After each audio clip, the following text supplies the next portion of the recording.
Hello and welcome. Welcome once again, Legions, to the What You've Been Watching podcast. I am your host, the rotisserie fried, marvelous Mike Dudley.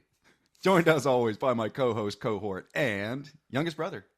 MD3 Marcus Dudley checking in on you. What's going on out there in podcast land? We are broadcasting live from studio number 2 of the What You've Been Watching fame. We are officially upgraded from captain status, who owns one ship, to admiral status, who's out of multiple ships. So we are broadcasting from What You've Been Watching Studio 2 here on the east side of Tallahassee, Florida, somewhere out by the Miccosukee Forest, somewhere out there.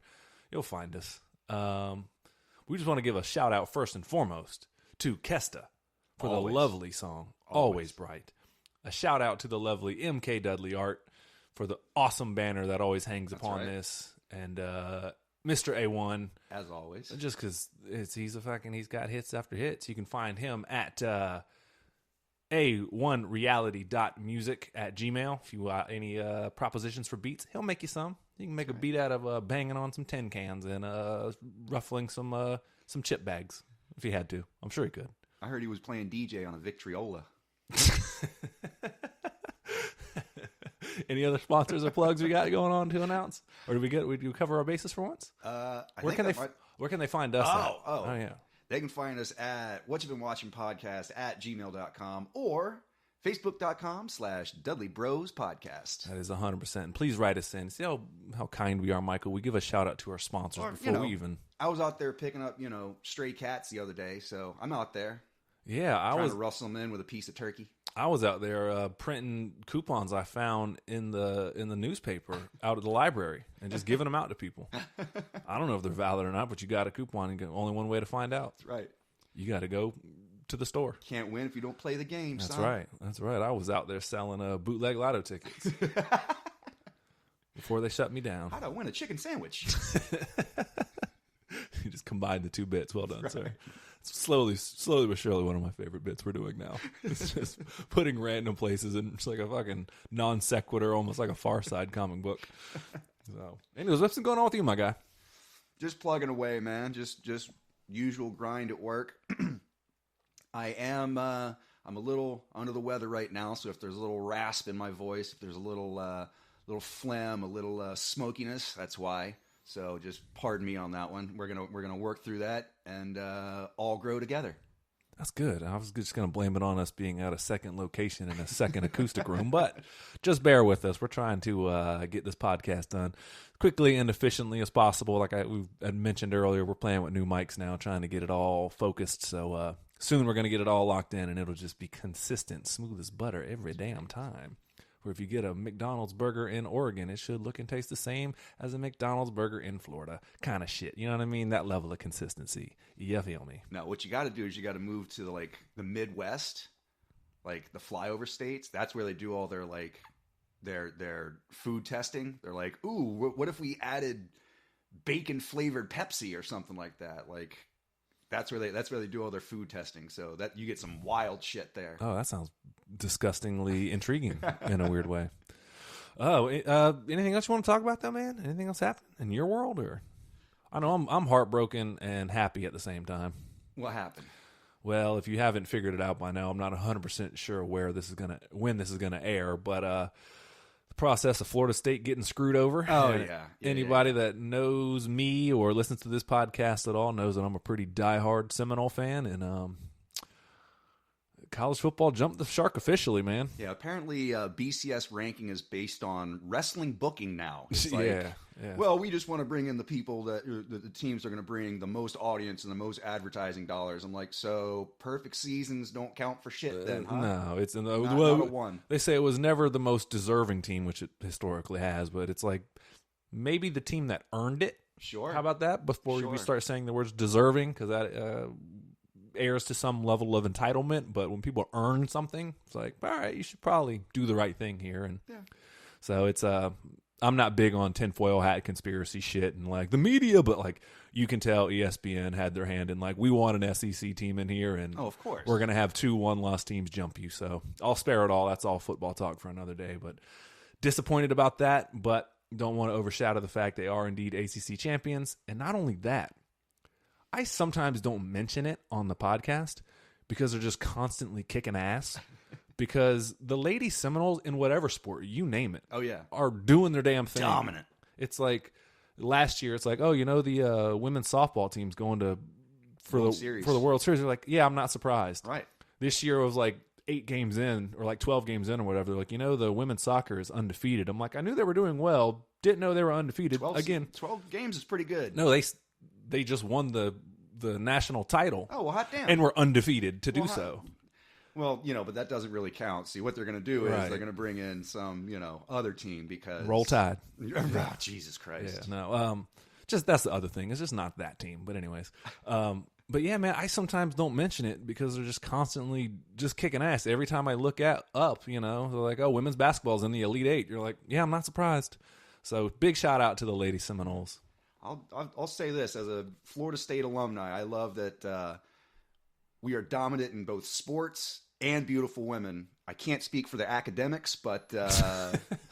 Michael's like, I did the best I could to drop that GPA and still get a degree. That's right. I'm getting a 4.0 in damage, son. Yeah, on top of that, though, something very important. The wonderful, wonderful school on the highest of the 7 hills. I'm talking about FAMU, son.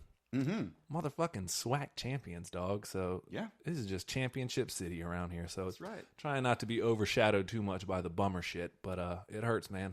Well, it's kind of cool. It's hard to be humble when our city is just so much better than yours. It's pretty dope right now. That's why I got pissed off when some of the national pundits or whatever were like, "Oh, there's a bunch of whining down there in Tallahassee." It's yeah. I'm like, shut up, Of man. course. Shut up. Yeah. You think if the 79 Dolphins had gone all, undefeated, and then all of a sudden they're like, yeah, but you guys aren't making it to the playoffs. You don't think that there would be riots in the streets? Yeah, exactly. They'd be like, what the fuck? Yeah. No, it's funny, man. It's been... Dan Marino's like, I did what now? I did what now? Yeah. Hey, man. I mean, even then, not to make too many sports analogies, but, the Patriots went 18-0 and then lost to the Giants, a wild card team. It's like the results on the field have to matter. Exactly. And here's the thing. Also, everyone's like, oh, well, they don't want to see a blowout for the TV. I'm going to give you breaking news here. There's been at least one blowout. They've been doing the college football playoffs for 10 years now. There's been at least one blowout. I mean, blown the fuck out every single year. Yeah. Sometimes more than one. Right. And nobody gives a shit. And that's sort of the inevitability of the game itself, is that sometimes you just get a bad matchup. Exactly. That's the nature of the beast. And, either the wins matter or they don't matter. So yeah, and if they don't matter, then why am I literally breaking my neck on the field? No, and that's the part. I mean, I'm not trying to moral high ground anyone, but you got to feel bad for the kids who were promised, like, hey, look, the coach is ultimately selling, hey, look, if you stay here and you commit to the vision I have, we're going to do something special here. And then it's at the end, here's your grand reward is the shaft. It's like, ooh, it's just, it makes no sense. And part of the arguments I get so worked up about, which I invest too much time in this, I fully admit, as you can tell right now. Right. I'm not going to talk about this 20 minutes later. Yeah. No, it's all the talking heads that are on like the ESPNs or the Fox Sports or whatever like that. They're the ones that justify it. They're like, oh, well, Alabama. Every time I've tried, it's hard for me because obviously I look at things through garnet and gold colored lenses. But when you zoom out of it and you apply the same logic that they just said to the flip side of the coin, their whole argument falls apart. Right. So it's like you just got a bunch of talking points from your producer that said, hey, say these things. Every time we open up, mention the fact that Florida State doesn't have the resume to win. And it's just like, okay, cool. So that's enough of that. Lady Knowles, keep doing your thing. FAMU, keep doing your thing. We're going to still be champions no matter what, big dog. So on that note, it's enough out of me. Why the people tune in is not to hear me bitch and complain about my beloved Seminoles. They tune in with purpose and intention, Michael. And we must match said purpose and intention with this $1 million question. Lay it on me. What you been watching, my brother? My guy. First off, that was really good. Glad that was recorded. That was one take. But go ahead. My guy. I have gone yet another 1,000 miles in my journey of fast and furiousness. Oh, my goodness. A quarter mile at a time, and we're inching closer to the finish line. What did you watch now? Are you going in order? Oh, yeah. Of course. I have to go in order. So I finished Tokyo Drift. It took me a minute because I was kept putting it off and had other stuff I needed to see. You know, I'll get there. It's not like the fast movies are going anywhere. No, they're not. But yeah, finished Tokyo Drift. What'd you think? Not a good movie. No, it almost killed the franchise. Yeah. It's very strange. It's to take a movie that they had basically spent 2 movies building a franchise around, and I guess originally it was they were going to focus more on the Brian character, on the Brian character as the main protagonist, and then to just throw that all away and just be like, this time we're going to Tokyo with a cast of people you've never met before to do something completely different than what we just did. Yeah, not drag racing, but drift racing. Well, and there's no heist. There's no like it's almost like Last Samurai or something like that, you know, like a little bit. Foreigner comes in and just shows the Japanese people how it's done, but he also has to adapt to their way. It's like, you know, it's and Lil Bow Wow's there. Let's not forget. Oh yeah, and Little Bow Wow. He might have just been Bow Wow at this point. Yeah, he went so little. Yeah, he's still pretty short, okay, but still, That's either way. But yeah, it's like Dances with Wolves, but with like that's a drift cars. I've never heard that analogy, but it's exactly spot on. That formula works. Of Dan drifts with wolves or whatever. Drifts is with wolves. Drifts is with wolves. Yeah, we like our plurals here. No, I've never thought of it that way, but now that you say it and I'm zooming on, I'm like, yeah, it's exactly the same fucking formula. Yeah. So basically, in a nutshell, Lucas Black is this in an underrated performance. In an underrated performance, yeah. No, he was likable in it though. I mean, he was okay. He was, you know, it's one of those situations. It's very clearly a 28-year-old playing a 16-year-old. Yeah. You're like, bro, you have a mortgage. Like, it's always the best. There's no way, dude. It's like the story that came out about when Judd Nelson was filming The Breakfast Club. Mm-hmm. He went and got a quote unquote fake ID. It was just his ID because he was hanging out at the high school, right? And he bought like beer for underage people, and they were like, "Oh, bro, use your fake ID." He was like, "Sure." It's his actual ID and shit. Anyway. That's funny as fuck. I never knew that story. That's Judd Nelson. He's going to underrated performance just for that. Anyway, so Lucas Black is this all-American Midwest kid. I think he's from Texas or something like that. Yeah, he feels Texan or Oklahoma-ish. Yeah. Oklahoma-ish. You didn't let it slip by.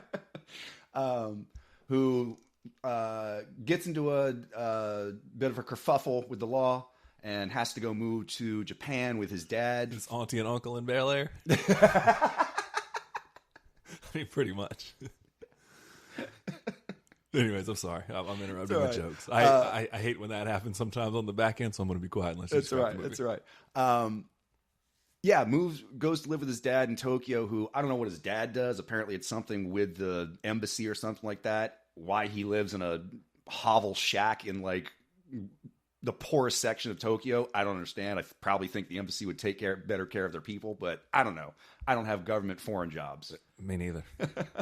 So anyway, goes to Japan and goes to the American or the military high school where he integrates with Bow Wow and meets, you know, beautiful half Japanese chick and yada yada yada. He's a bit of a gearhead and gets into the drifting scene where he meets Han, who acts as his mentor in order to topple the dominion of one DK. That's right, Drift King. Yeah. Donkey Kong is here. They actually do make that joke. They're like, he's DK. You know what that stands for? He's like, I don't know, Donkey Kong? Yeah, that was pretty low-hanging fruit. Yeah. I took the bait again, didn't I? It's all right. See, this movie's made for you. You'd love it. I've seen it. I saw it's got it. hot cars, hot women, hot times. Yeah. Josh Lucas shirtless. Yeah. Japanese. Wait, Lucas Black. Sorry. You could add him to the list of people. We're like, is that the same dude? We're like, I don't know.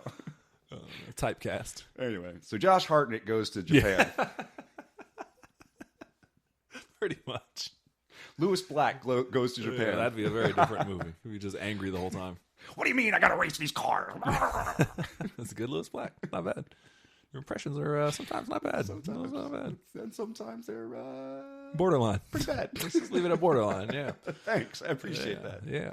So yeah, no, that's the basic premise, and then he must compete. I remember the little drift scene down the mountain where he's like tires were almost going off the edge or whatever. oh yeah. They had a couple cool shots, but the problem is they had one or two cool shots, and then they redid them like 40 Over times and over. You're like, oh, I remember when we slid in but underneath the cars and it showed the back tire going off the thing. Like, let's do that 6 more times.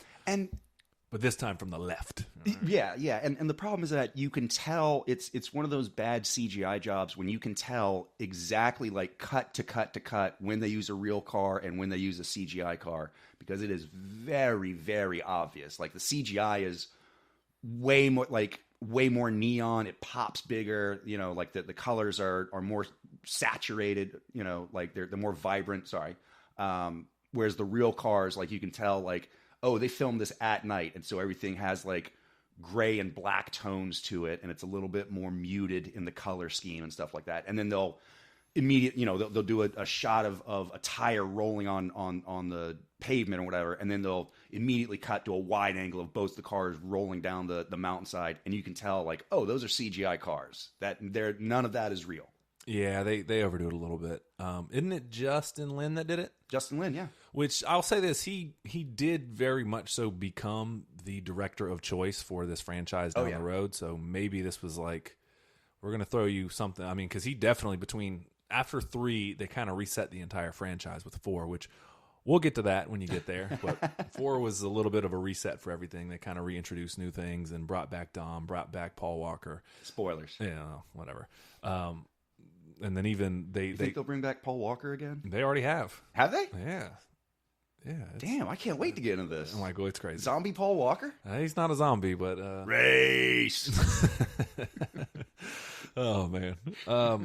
Yeah, no, it just gets off the rails. You're inching closer to what it truly is. But no, this one felt like a speed bump. This one felt like a major like kind of disruption in the whole series. It's like, I mean, it's not bad. It's just so tonally different than anything that was before it. It is, and they were trying to kind of find something new and breathe new life into it and expand the world of like, oh, the Fast and Furious can go overseas too and work, and it's like, can it?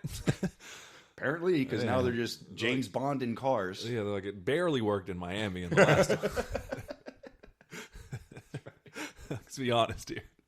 I will say, I mentioned in the Fast and the Furious 2 review how like Miami was completely open streets and stuff like that. At least in this movie, they do have the streets are filled with cars, and so there is elements of them, like doing the car chase thing where they're zipping in and out of lanes and trying to dodge traffic and stuff like that. So at least it's a little bit more realistic in that sense. They also kind of set it up where, like, I mean, what little bit I do know about drift racing is it's really confined areas. Like you might be able to do it in a parking garage because it's so like, hey, you're going to weave through these cones and then it's basically driving in a direction and then braking your car in 180 degrees and trying to go the opposite direction, or like doing an immediate 90-degree turn or something like that. Yeah, so the necessity for the streets to be blocked off wasn't as apparent in this one, but sure. A little workaround they did, but I just think it's interesting that they gave kind of this one to Justin Lin, and this is probably the weakest one, and then they doubled down on it later and were like, oh yeah, you're going to be kind of the guy moving forward. Well, at that point, he had gone on and done, I think, Aquaman at that point. He had done... that's James Wan.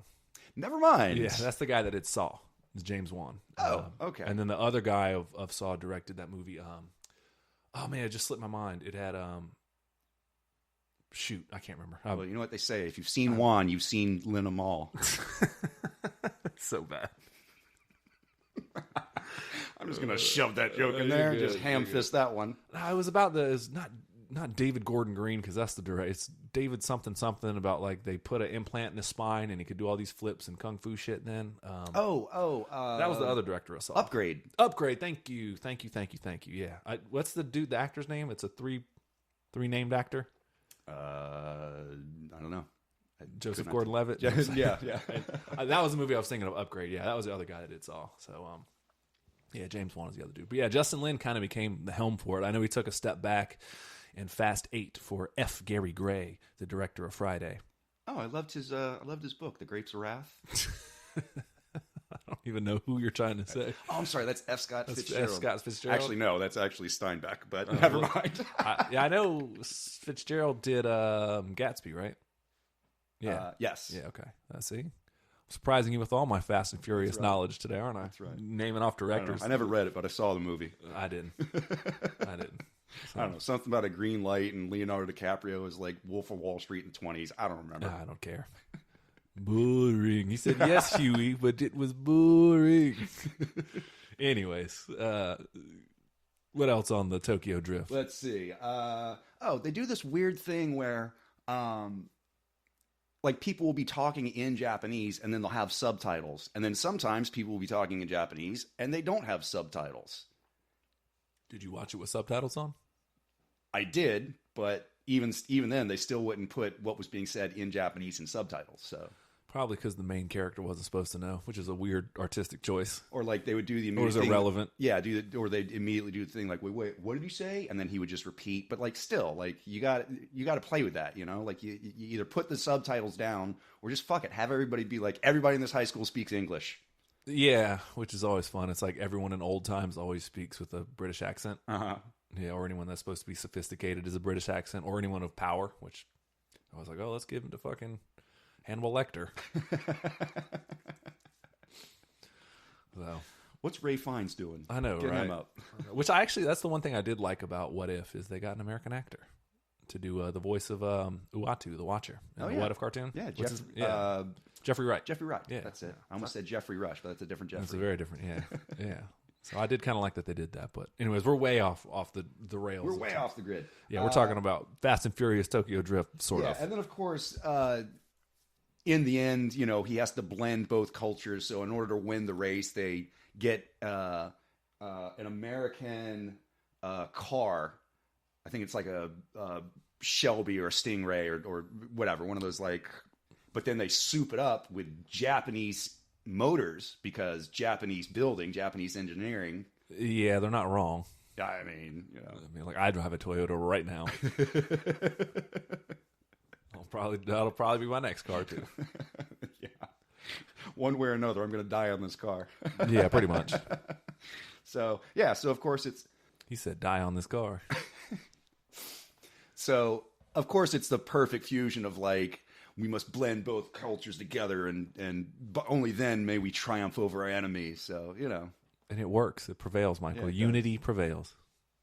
Yeah, so of course, you know, like I said, it's Dances with Wolves. It's A Man Called Horse. It's all of that just with, you know, Japanese cars. Japanese drifting cars. Yeah. So here's my question for you, sir. Okay, what's up? Family count.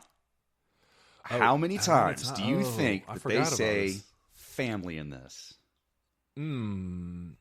I don't think this was a huge... Because the theme was really more in the first one, and then they just drug that into the earth. Mm-hmm. I'm going to give it 3. 3? Just a random guess. I base that off nothing. One time. One time? Who says it? One time. Main character? After, spoilers, after Han's death, at the end of the movie, Lucas Black is getting ready to go do his, you know, he's the new DK, so he's going to go do another race, whatever. And Bow Wow comes up and he's like, hey, what's the kid's name? I think it's Sean. He's like, hey, Sean, somebody wants to talk to you. He's like, yeah, I'll talk to him in a minute. He's one of Han's friends. He says he says he knew Han. He says he's family. And then, of course, they zoom in and it's fucking Dominic Toretto. Yeah, Dominic. Han was the Japanese dude in the first one, right? Is it the same character? Or? No. I think Han was introduced in 3. Oh, he dies in 3 too, though, doesn't he? Well, and then I don't know. Apparently, he comes back through retcons because apparently 3 happens after 8, but before 9. It makes somebody knows the timeline, but I don't care. Yeah, they somehow retcon it to where like everything that happened in Fast 3 didn't happen until much, much later, but then he comes back, so I don't know. Like it becomes very comic booky. Yeah. Just because they like these people in these franchises. So no, it gets pretty bad, but you're getting there. Yeah, it's like 4 is pretty weak too. Then 5 is when you're like, oh, I see what they're finally going for. Okay. So I got one more slog I got to get through. 4 is just kind of a reset. It's starting to, you can start to see the pieces come together, and then they just throw those pieces. They finally figured out what works and what doesn't. They're like, if we're gonna do this, let's do it like kind of just set the groundwork. And then 5 is like, what are people here for? They're here for fucking heist scenes and crazy stuff happening in these cars. Big meaty men slapping meat. I mean, pretty much. And then there's just always a scene in each one of them that's like, all right, how can we one up that? And I've been a big advocate, and we'll talk about it when you get there. I don't want to spoil it too much, but 5 is a lot of fun. You can kind of crap on the rest of them. They all kind of have their merits and their flaws or whatever. But 5, the heist scene in Brazil is pretty dope. Okay. So but yeah, 4 is a bit of a reset, and then after that, I kind of lose track. I don't think I saw 6. I know I saw 7. I know I've seen 8, 9, and not 10 yet. So okay, we'll get there. We'll get no there Hobbs together. And Shaw? Nah, not yet. I'll see Statham. That's right. Oi. It's a race, isn't it? It's a race, isn't it? But any review? Any other final thoughts on it? On Tokyo Drift? How would you rate Bow Wow's performance? Bow Wow's performance? He was in Like Mike, remember? Oh, Jesus Christ. And wasn't he... No, that was Jaden Smith. Sorry. He was in Lotto Ticket. Lotto Ticket? Yeah. About his grandmother passes away, and she always played the right numbers, and she sent him to the store to go get the lotto ticket. And so he has the winning lotto ticket, and what's he going to do with it? Oh, boy, so it's the like, church could use some of that money. Oh, boy, the homeless shelter could use some of that. Oh, let's not be greedy. Oh, it's like the black blank check. Black check, if you will. I mean, kind of. Kind of. The kids know, he's not quite as a little fucker as that movie. But well, what would you give this movie, this triumphant return? Oh, man. I'm going to give it 1 star. Well played. Well played. All right, what else you been watching, my guy? Let's see. After that, I saw Mixed Nuts. What is that? Mixed Nuts is a holiday farce with Steve Martin and Madeline Kahn and Adam Sandler and Liev Schreiber and I think Parker Posey. Not Parker Posey. Who am I thinking of? Older Parker Posey. You don't say.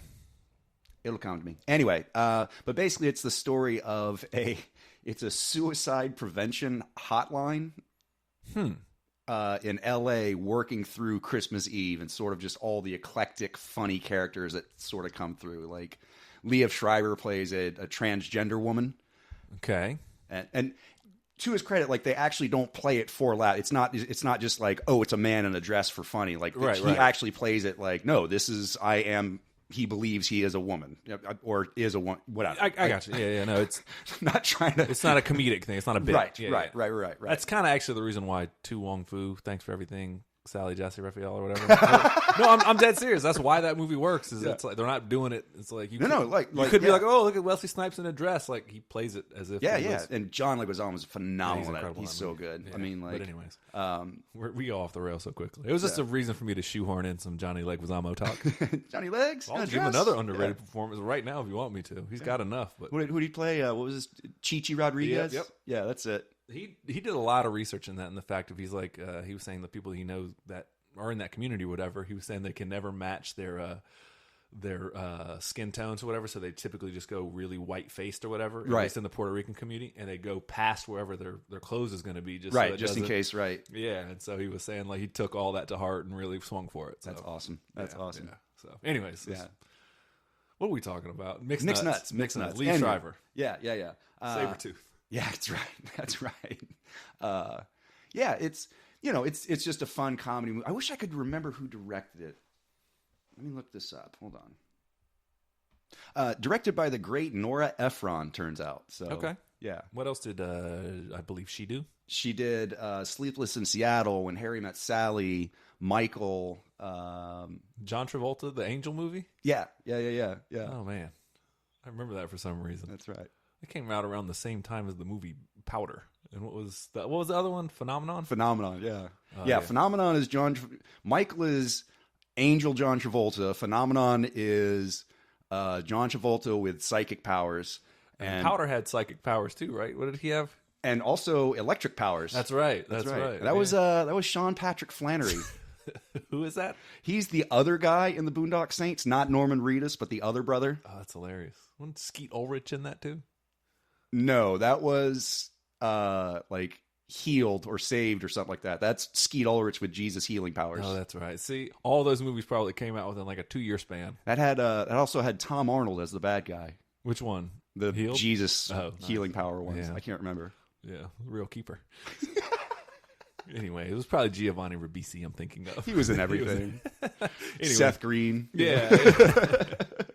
Anyways, we're talking about Mixed Nuts. Yeah. So And anyway, Nora Ephron, what she directed. Yeah. Anyway, I mean, I don't have a whole lot to say about it other than like it's just classic, mid '90s comedy. It came out in I want to say like '94, '95, something like that. You said Steve Martin's in it. Steve Martin, yeah, He plays Adam Sandler. And Adam Sandler, yeah. So basically, the suicide prevention line is set up in like an old, apartment / office building, I guess. Like they have an old like elevator that like runs through the set, like the old kind where you have to like close the gate and stuff like that. Madeline Kahn gets stuck in there for like 20 minutes, and it's hilarious, and she has to pee and stuff like that. So. Steve Martin is taking calls and just hearing all the stupid bullshit that people are doing on Christmas Eve, because his whole thing is the place is going to get shut down because they're not making any money. They can't afford to pay the rent, whatever. So it's like, and his whole point is like, we don't make money off of this. Like we can't charge like. Right. And so, of course, he's just the affable, lovable do-gooder. He just wants to do the right thing and make sure that he can take care of people and stuff like that. Yeah, that would be kind of shitty. Like, oh, thanks for calling. Like, that'll be $9.95. Right. The rest of this call will cost you $5.99 a minute. Exactly. Yeah, no, that'd be shitty. So for me to tell you that you're a good boy, press 7. Oh, Lord. Well, yeah, no. So it's just a struggle to keep the lights on and kind of what does it all mean kind of thing? Pretty much. And like I said, it's a cast of just, weird oddities all converging in a single place. There's a guy who keeps calling into the center, and his whole request is like, may I wish a woman a Merry Christmas? And then as soon as he gets a woman on the phone, he's like, oh, I want you so bad. I want to binge. Oh, I want to kiss you. I want to da-da-da, whatever. And Madeline Kahn gets on the phone, and she's like, I want to da-da-da-da-da. And he's like, yes, go on. I believe you were saying something about eating my pudding. And he just hangs up. Oh, Lord. The old okie doke. That's right. Yeah, Liev Schreiber gets on the phone. He's like, I wish a woman a Merry Christmas. He's like, this is a woman. Click. Oh, damn. Got to be more careful. Yeah. So I don't know. It's just fun. It's a really sort of it's the lightest sense of dark comedy. Does that make sense? Yeah. Like it's dark comedy, but it's very upbeat, very hopeful dark comedy. Hell yeah. Well, I do like me some dark comedies. What would you rate this movie, Mixed Nuts? I'm gonna give it one Adam Sandler song. Oh, he sings a song in it? Oh yes. Is it the Hanukkah song? No. Is it an all original? It is specifically for the movie, yeah. Huh. It's an Adam Sandler exclusive, so you gotta go watch the movie if you want to watch. Does he play original man-child like Adam Sandler? Oh yeah. Okay. He's it's definitely early Adam his, Sandler stuff. Okay. Oh, I'm so happy to be here. Oh, okay. Yeah. Classic Adam. Yeah. So. So I mean, I've seen something else, but I feel like maybe we should pin that at the end because it'll tie into Tokyo Drift very nicely. So let me ask you, brother, what you been watching? My guy, thank you so much for asking. I thought we'd never get there, but we did. No, I know what movie we're going to talk a little bit later about Godzilla -1 for those that probably going to be in the title of this anyway. Yeah, no, we're going to talk Godzilla -1, which we got a lot of thoughts on that, so I'll try to get through this, and then we'll take a break, and we'll really dive into some G-1. I did watch for the first time in a very long time. I was talking about it with Angie, and we were talking about like classic cartoons and stuff like this, and we were talking about the stop animation Rudolph the Red-Nosed Reindeer, and I kind of came to a realization I haven't seen. Oh, what it was? I saw a what's his name? Flame Miser. What's his name? Heat Miser. Heat Miser. I'm Mr. Heat Miser. Yeah. See, I botched it already because I was Christmas sweater shopping, and I saw a Heat Miser shirt. And like it didn't register at first. I was like, "Who the hell?" And then I was like, "Oh yeah, from the claymation, whatever." That's right. And then I realized, is that the Christmas Without a Santa Claus? Yeah. Yeah, I'm not sure, but probably. But I realized at that moment, like I said, without realizing it, that I hadn't seen those in a long time. back in the day, Like the old Christmas cartoons? really any of them. I know I watched The Grinch annually. Sure. But like I hadn't seen Charlie Brown or any of them in a long time. Oh, man. Because, I mean, back in the day, it was an event. It was like, Sunday night at 7 on ABC. Yeah. You're going to get, Rudolph the Red-Nosed Reindeer and Frosty the Snowman back-to-back. And then you got to tune into NBC to watch Charlie Brown Christmas and The Grinch. And Right. then you got to tune into Fox to watch whatever. Right. And they all might have played them once or twice, but it wasn't really like, it was kind of a big deal. Yeah. And I don't think I've really seen them since those times, since I was like maybe in middle school. Wow. Like it's been a really long time. Okay. And so I sat down and I watched Charlie Brown Christmas for the first time in many awesome. years. And again, obviously I know I've seen it before that, but not very eventful. Not a lot happens in that cartoon. It's like the whole... It's a 6-minute cartoon that they stretched into 22 minutes. 22, yeah, it really is, yeah.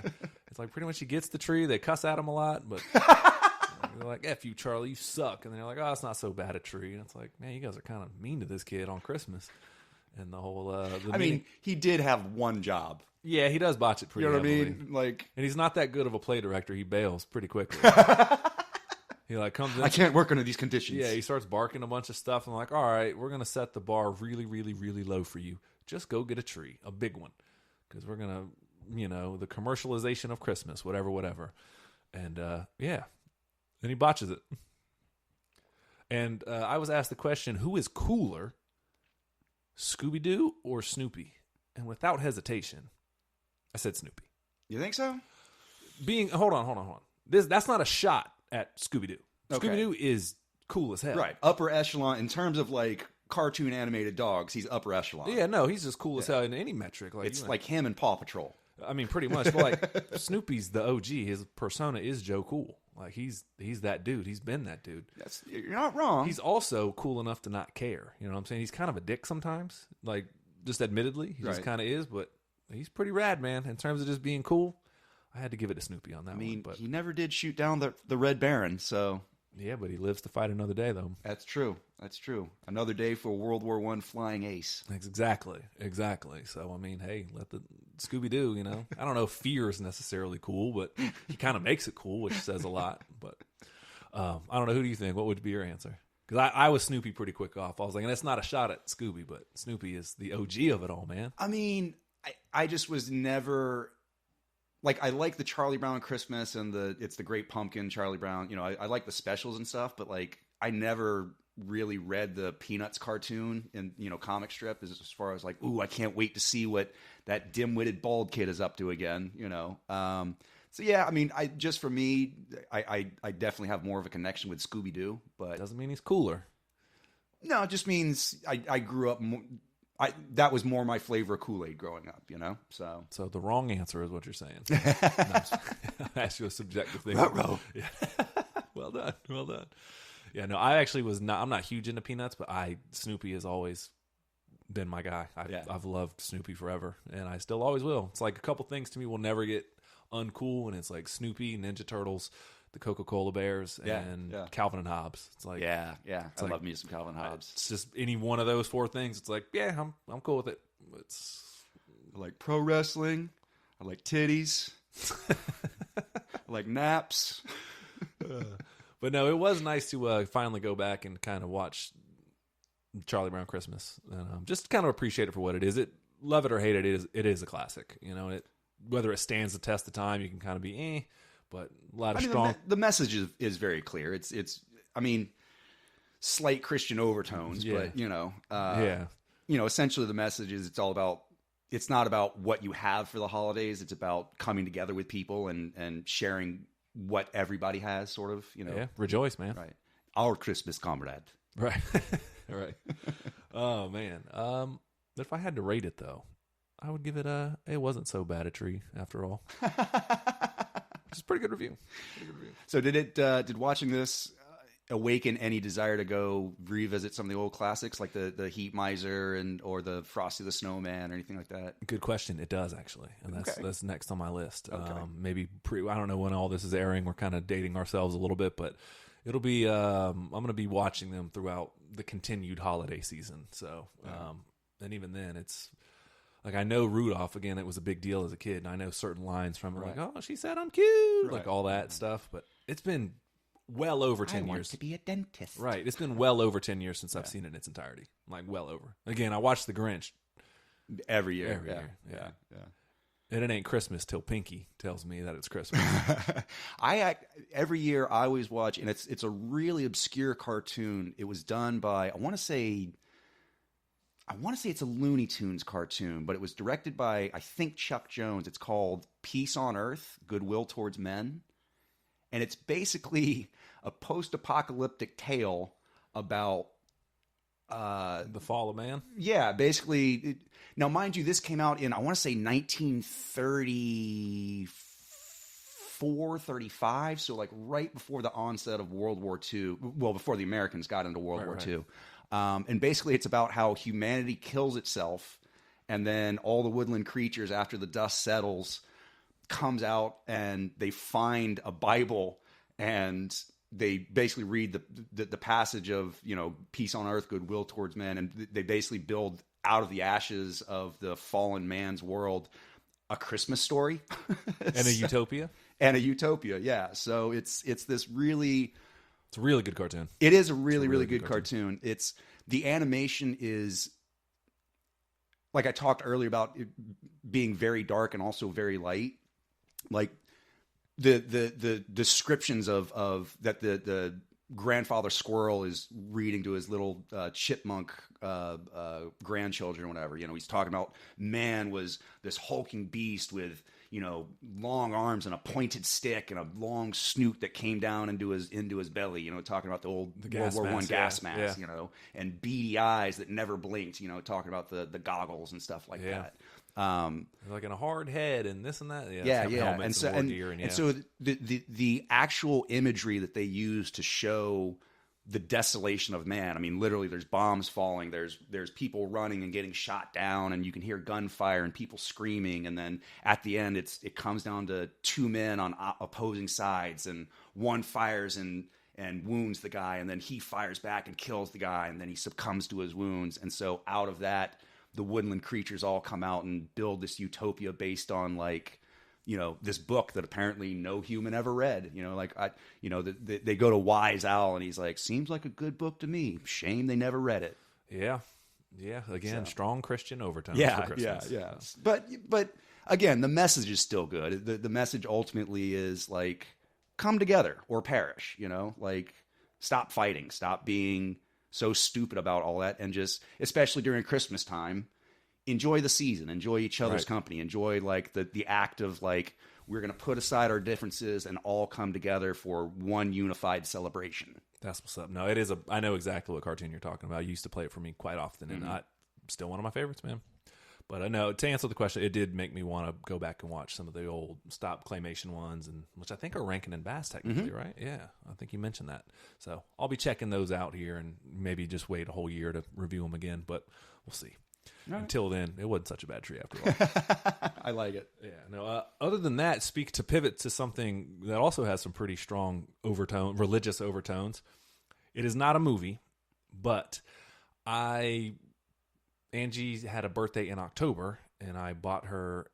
We've been kind of on a play kick recently. I've mentioned on the podcast before that like theater play. Yeah, theater play. Yeah. Not playing in the bedroom. But no. I'm so lonely. I know, right? No, but we've been going to theater. We've been seeing some local shows and stuff like that. I mentioned we saw Rent. Mentioned we saw The Play Goes Wrong. Technically, anywhere you go, aren't you seeing local shows?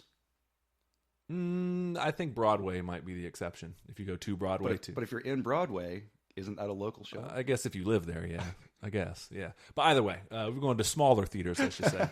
But they did have a traveling Broadway show come to Jacksonville, and I bought tickets for Angie's birthday. Sweet. I finally saw The Book of Mormon. Oh, do tell. Michael, it lives up to the hype. Okay. Yeah, it's Trey Stone, or Matt Stone and Trey Parker. I almost got it backwards, yeah. Trey Stone, Matt Parker, yeah, whatever. Written by, I think, is the other dude. I can't remember. There's a third writing partner, and I forget his name, and I apologize for that. His name is Joseph Smith. Yeah, I know, right? No, and they write, it's kind of a send-up of the entire Mormon religion, but it's also like about optimism and how really, the moral of the story, without spoiling too much, is like, as silly as these stories are, like somebody gets in trouble because they're missionaries and they go to Africa and they go to the poorest part of Africa. They go to like some Ugandan thing that has some military dictator that's circumcising women, let's just say. Oh. Yeah. And it's pretty good. How do you get that job? I know, right? He was voted in democratically, for the record. So wrong of you to assume that. But, yeah, and so it's these two Mormons that are Elder Price and Elder Cunningham.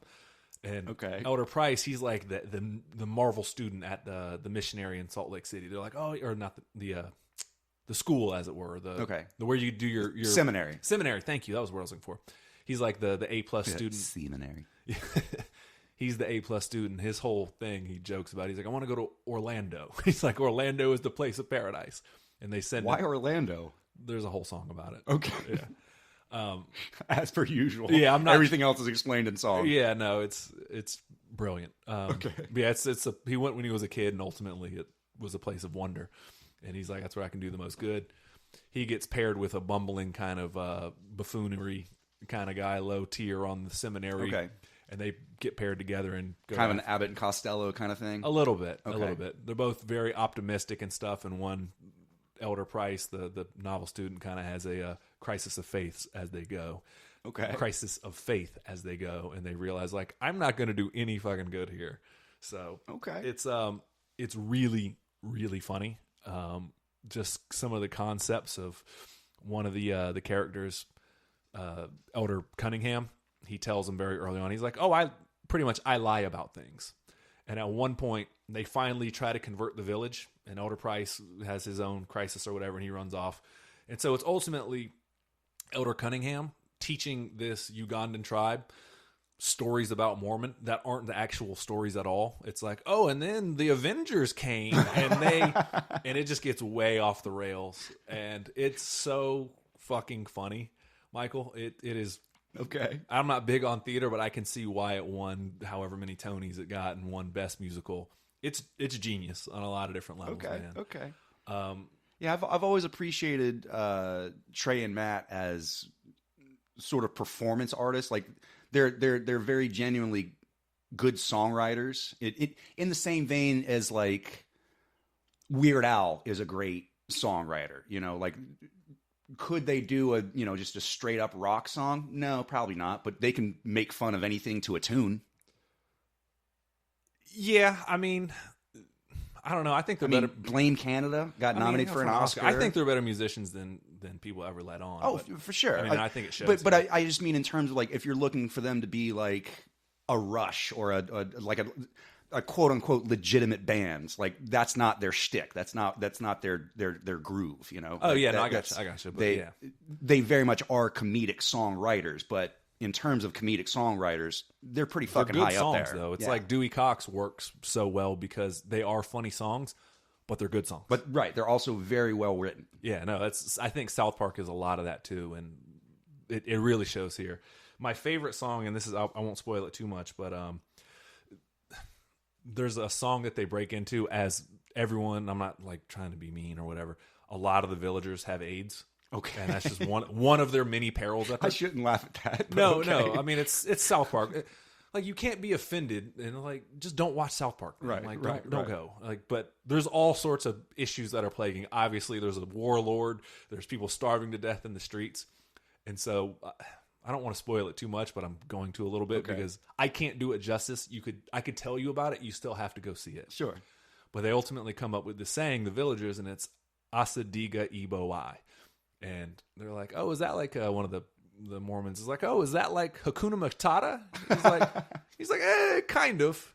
And they start singing it, and they get the two Mormons to sing it, Elder Price and Elder Cunningham. And they're like, well, what does it mean? And he's like, well, let's see. Hasa, Diga pretty much means God. And he's like, Ebo-I ultimately means fuck you. So in English, you would be saying, fuck you, God. And so the whole point is like, people are starving in the streets. Hasa, Diga, Ebo-I. It's like, and they just list off these terrible things. And they're like, that's how we get by our days here. Right. And obviously it's hilarity ensues when the Mormons realize what they're saying. And that's like the main title song of the whole show. But It's brilliant, man. Like it takes so many turns. It's so well crafted. And again, I could talk about it all day. I don't want to spoil too much of it, but I mean, it's if you get an opportunity to go see the Book of Mormon, just do it. It's cool. It's really how is the overall production like in terms of set and costuming and all that? Like, did it look chintzy and cheap, or was it like high school production quality? No. Or I mean, I imagine they spent quite a bit of money, so I'm kind of curious in terms of like, were the huts like, you know, like cardboard cutouts and stuff like that? No, it was legit. I mean, granted, I have nothing to compare it to except for either local theater, which it certainly didn't look like that, and I've never been to Broadway. But I can tell that this being the official off-Broadway play, right, like the one that they're touring, that like Matt Stone and Trey Parker are in the playbill being like written by this person, like right, they give them credit. I don't think that they would sign off on the off-Broadway production or whoever the director was previously to be like, yeah, just take this across everyone and go botch it, right? You know? Yeah, do whatever you want. Yeah, so it's pretty official, and you could tell that, like when you start to read the cast, there wasn't like any movie stars, but everyone had like some pedigree to them. They were like, oh, this person's actually first off-Broadway play, but he's been doing plays since he was like 8. Right, like, right. So it's that's sort of the hierarchy of theater is, you know, you work the local circuits, then you work the state circuits, and then all of a sudden you start getting cast in, you know, things on opposite coasts and whatnot. Yep. And then eventually it's like, hey, I'm Ben Vereen. Right, yeah. Josh, actually one of the Elder Cunningham, the one who's like the super into Star Trek and like is the one that's a big liar.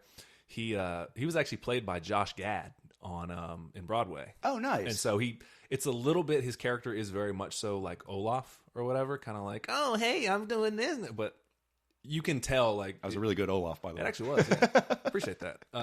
It's perfectly cast. So not once did I feel taken out of it. One of the villager's daughter is one of the main characters. She had an incredible voice. So I don't know. The play is so funny. Like the source material is so good that even if you mean the actual Book of Mormon? Yeah. Yeah, I know, right?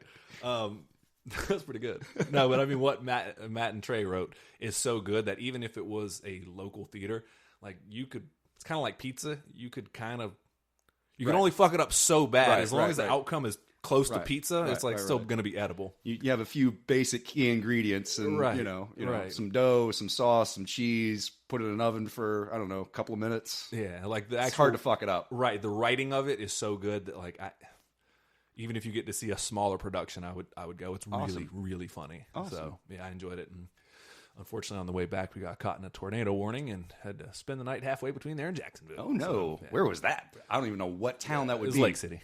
Okay. Like literally about halfway. So okay. Yeah, it was. I don't mind driving in rain, but it was like I can't see anything. Yeah, there's a certain point where like this is legitimately dangerous. So if we had somewhere else to go, like we ate at a Cracker Barrel, and then we were like, shout out to Cracker Barrel. Yeah, shout out to Cracker Barrel. Please sponsor us. Yeah. Oh my God, I want to get some free Cracker Barrel swag. That would be dope. Yeah, they got a whole store up there, Michael. I want one of those rocking chairs so bad. I know. Yeah. One day I'm going to be rich enough to afford a Cracker Barrel rocking chair. Aim for the stars. You might land. You might land on the moon, pal. Or however the saying is, I don't know. It might be I gave up a long time ago. I don't know. I will rate the Book of Mormon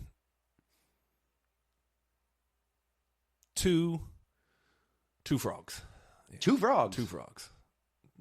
2 frogs. Yeah. No, but again, the whole point of it, though, is like, as these things go, whatever, like, it actually does do the Book of Mormon. It doesn't, in my opinion, it may be blasphemous to those that go, but for me, I can only say it from my perspective on the outside looking in, not a Mormon. Right. But it doesn't do it an incredible disservice. I mean, I'm sure they're probably like some of the shit is absolutely blasphemous to them, but like there's such good spirits about it that when it ran in Broadway, they took an ad out in the playbill. We're like, hey, if you're interested in the Book of Mormon, reach out here. And they would give out pamphlets and stuff outside. Oh, like the Church of Latter-day Saints, basically? The actual Church of Mormon. Yeah, but do that. And so the ultimate kind of the moral of it is like the stories don't matter. It's about whatever the outcome is in terms of who it helps. And so they actually stick the landing pretty well. Okay. Yeah. I don't want to get into a religious debate of the damage caused by religion. I'm saying for for the principles of this play, Sure, it sticks sure. to landing pretty well. Okay. So In terms of it does play by its own morality rules. yes, Okay. because that's a whole different conversation about. Well, is religion actually what damage? There's plenty of that to go around, but that's a conversation for a much later day. But I could see where you were starting to go with that. I'll pivot off it quick. Sorry. So, other than that, man, we can talk Godzilla -1. You want to take a break real quick? Yeah, let's take a quick break. Do we have any sponsors today? We do. Our sponsor today is 40 roasted rotisserie chickens.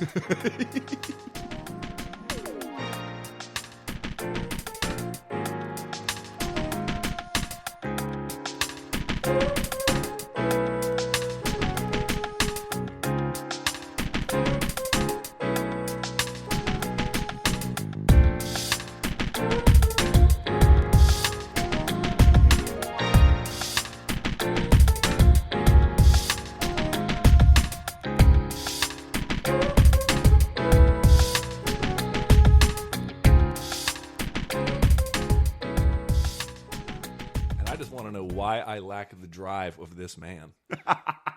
We are back from our break. In the meantime, thanks from our sponsors, 40 rotisserie chickens.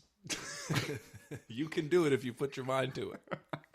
So during the break, I was sharing with Michael a story about a, dare I say, a South Philadelphian legend. Oh, this man's a superhero. He's a superhero. He's like an Avengers level superhero.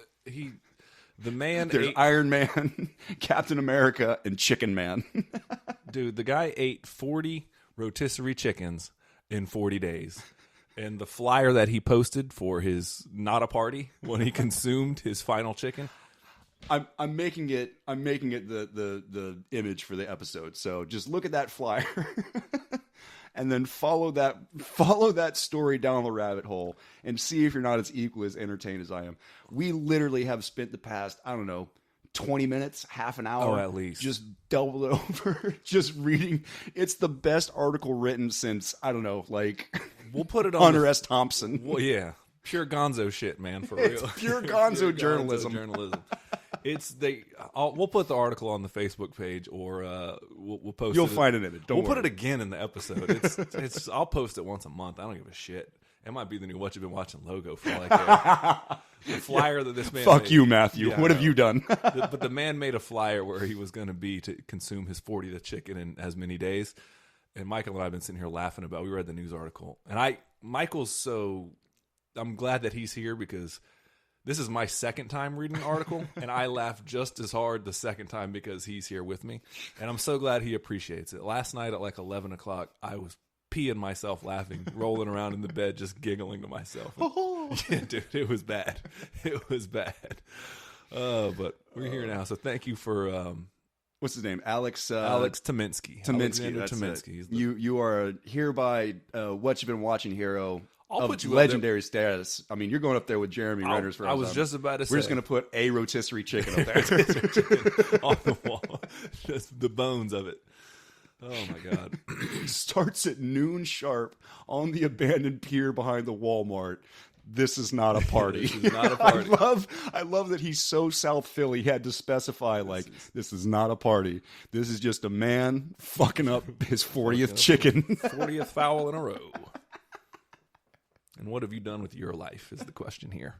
Hey, Linda, the Phillies are out. You want to go watch this dude fuck up a rotisserie? Yeah, You can stop by the Wawa on the way home. Absolutely, that's what it is. God. I mean, what have you done with your life comparatively? But my diaphragm hurts. Oh, I know, dude. We got to pivot off the one of on this. my rib cage. I know. we got to pivot off this. Oh Lord! Yeah, we'll so post shout it. out to you, 40 rotisserie chickens, for being our Alexander sponsor. Tominski. You're the underrated performer of the week, and you're of a lifetime. Of a lifetime.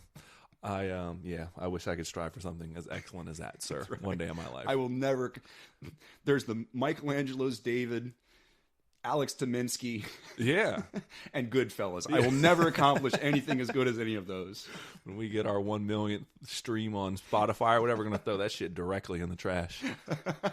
Directly in the trash. Hill of beans, sir. A hill of beans.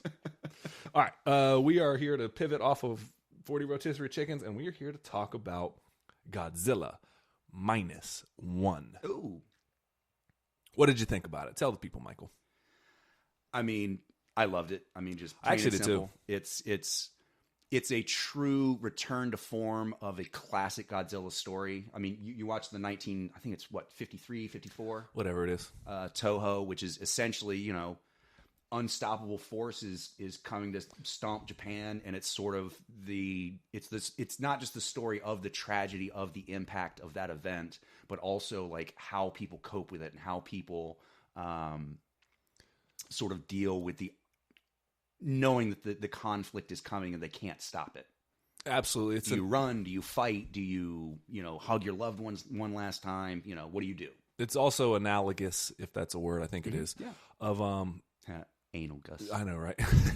Of humankind unleashing a new monster in terms of nuclear warfare. For sure. And yes, I absolutely the after effects and we don't even know, this is a power unknown, but like, hey, we've just unleashed a force that we don't even understand, and it's represented in Godzilla. But Godzilla -1 is certainly almost a soft reboot, kind of, but not really, because it doesn't necessarily reboot it. But it's not tied in with the legendary pictures. I would MonsterVerse. Say, I would say it's more of a reimagining of the classic tale. It's a better way to put it. Yeah. It's sort of it's not.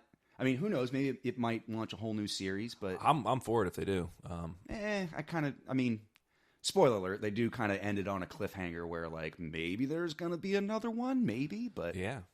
So as I was saying earlier, it's not connected to the legendary pictures MonsterVerse. No. And I am actually all for it. And those movies have their place, and I'm not here to shit on them or whatever.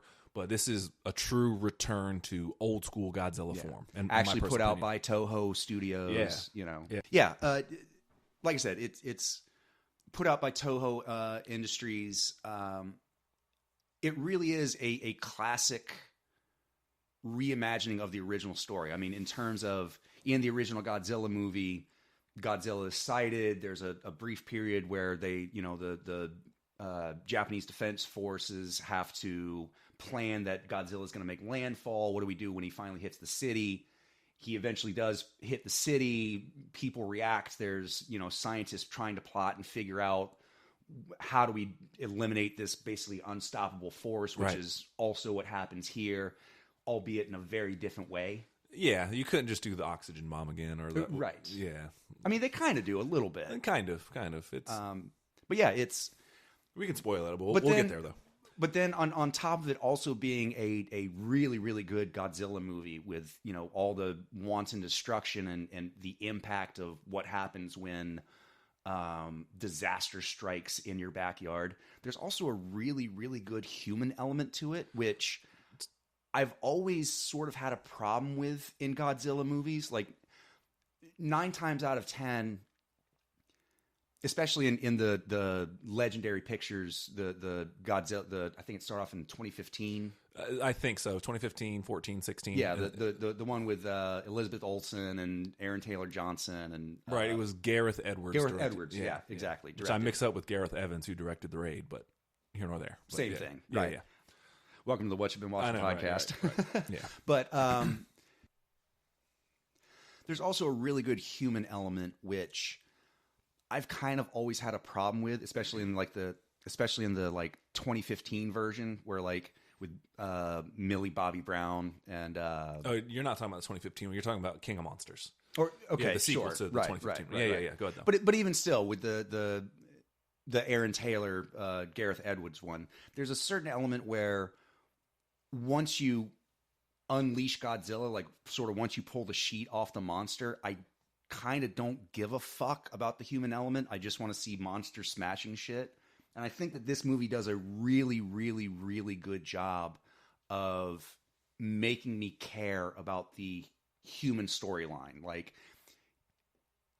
Godzilla's impact, yes, not just affects the country and impacts the country in devastating ways, but it's also a very personal story of why this dude is connected to Godzilla.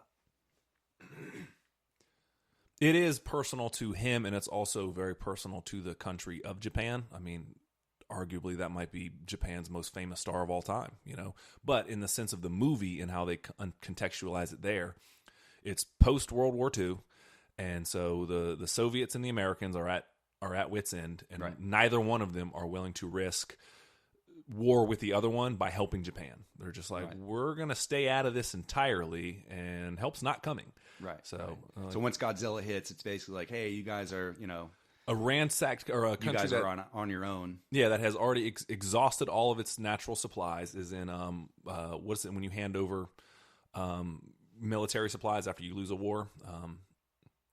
Golly, what's Reparations? no, they've handed over a lot of their arms to make sure that they don't rise up or whatever. Demilitarization. Yeah, thank you. That was the term I was looking for. Yeah, there's another term, but that one works for the sake of the. So yeah, they're going through that via whatever convention, Geneva or whatever the hell it was, whatever peace treaty was signed. They're like, okay, you're not allowed to have X amount of naval ships anymore. You have to decommission them, things of that nature. Basically, Japan can't have a offensive army. They can have a defense force, Right. But it has to be strictly restricted to.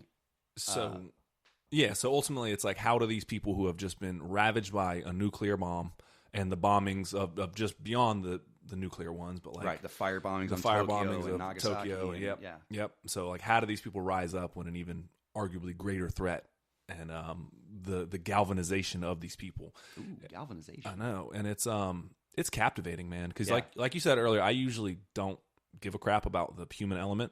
I actually didn't mind it as much in the 2015 Godzilla with the Gareth Edwards one we mentioned, because they at least disguised it with some really cool shots of him like doing the halo jump with like the red flares amongst. Yeah, that was dope. I was also curious where they were introducing like the Mutos and things like that. So they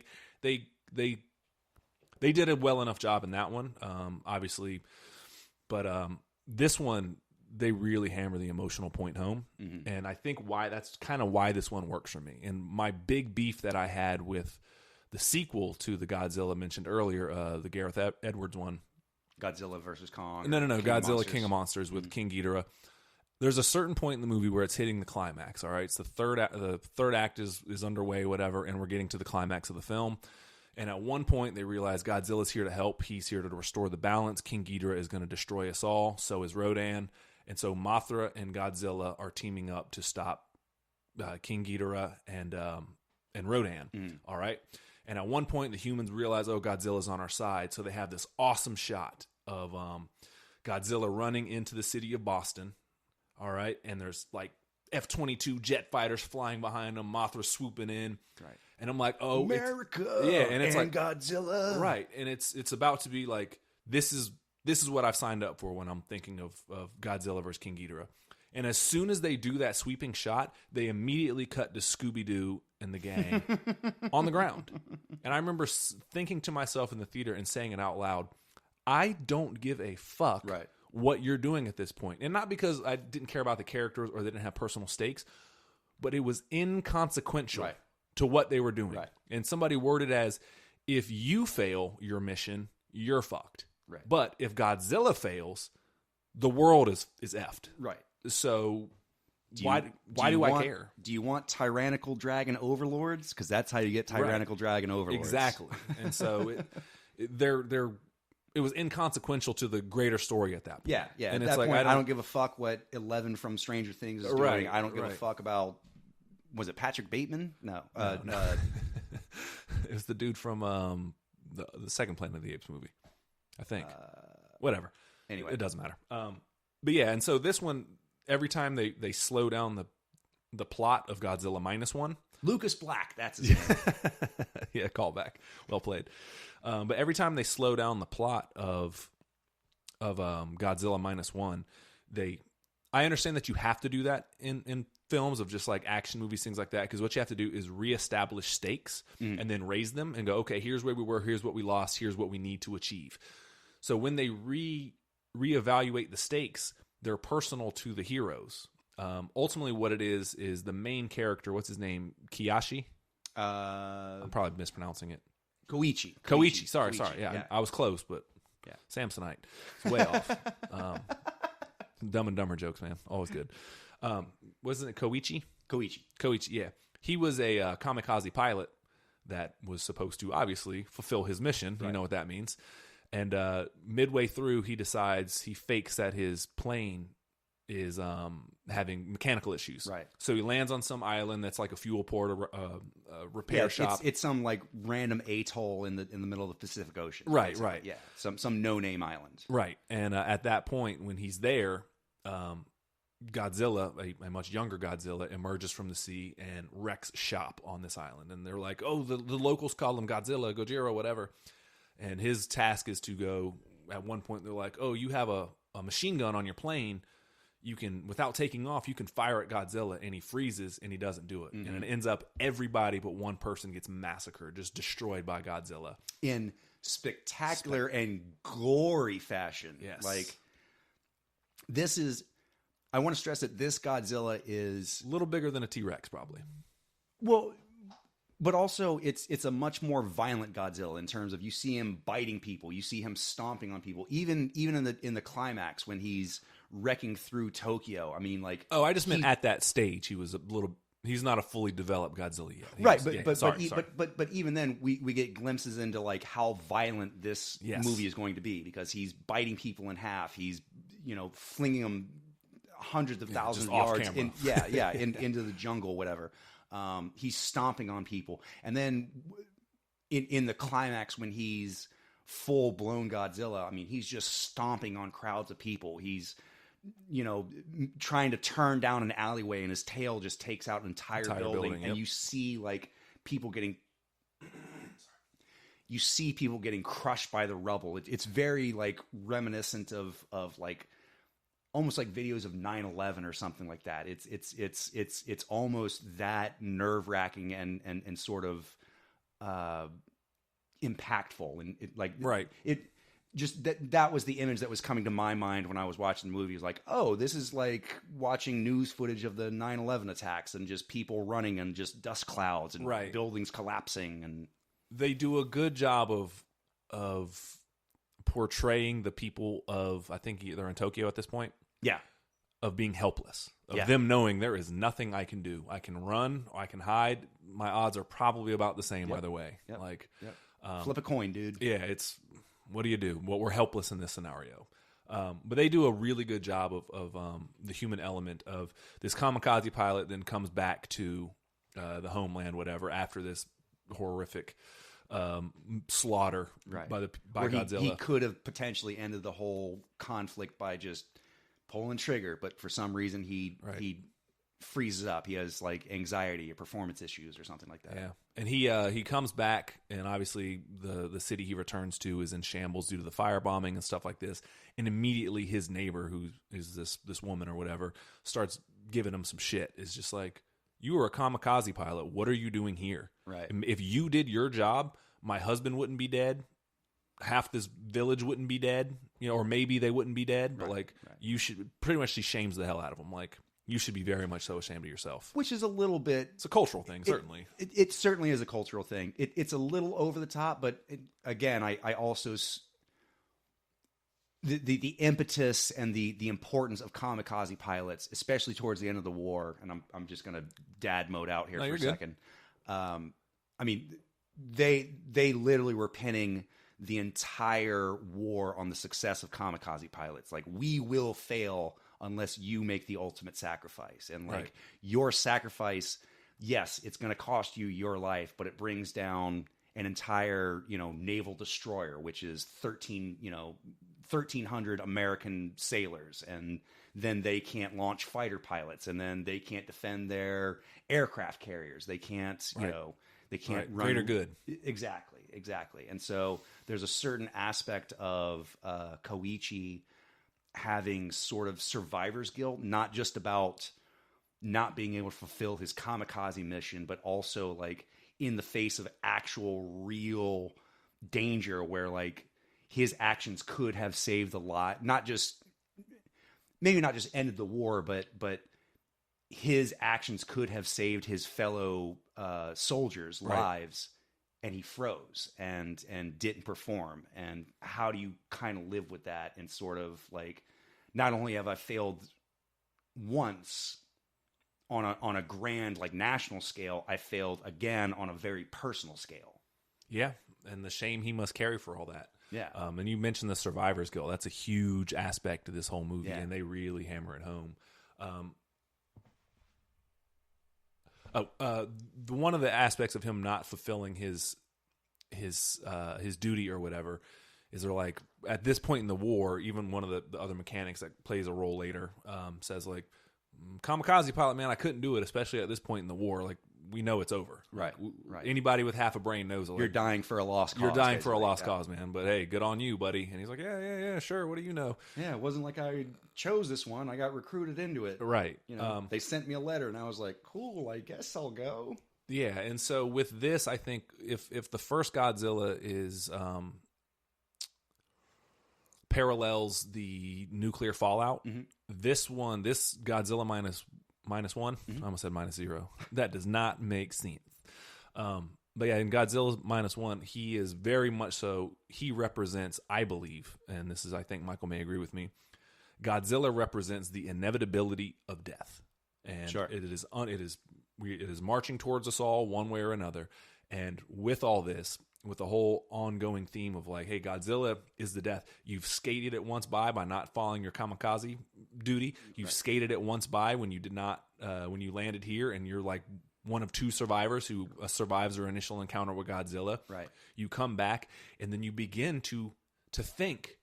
You're like, oh, maybe I can have a life. Maybe I can be happy again. He meets this girl who pretty much found an abandoned kid, and then they start a life together. Both of them are not the parents of this child. It's sort of the island of misfit toys in terms of this woman Noriko is the woman who found the baby. Noriko, Akiko. and then the baby is Akiko. Akiko, yeah. So yeah, he comes home. His entire neighborhood has been firebombed. His parents are dead. His neighbors' children are dead, and sort of this girl just moves in and is like, "No, I'm with you now," and never goes away. Yeah, and Akiko is neither one of their daughter. Right.